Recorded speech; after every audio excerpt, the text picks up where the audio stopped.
Дүйсенбі күні әппақ седан тізгіндесе, сейсенбіде қара кроссовер, қалған 337 көлікті қайда қояды?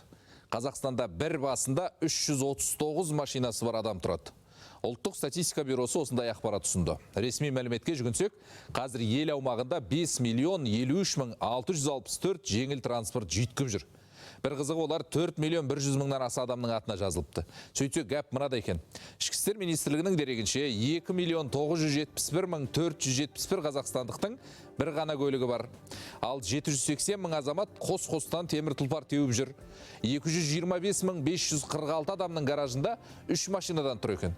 Сондай-ақ 115 мың 179 жеке тұлғада 4 немесе 5 көлік тіркелген. 2321 адамда 20-дан 50-ге дейін көлігі бар.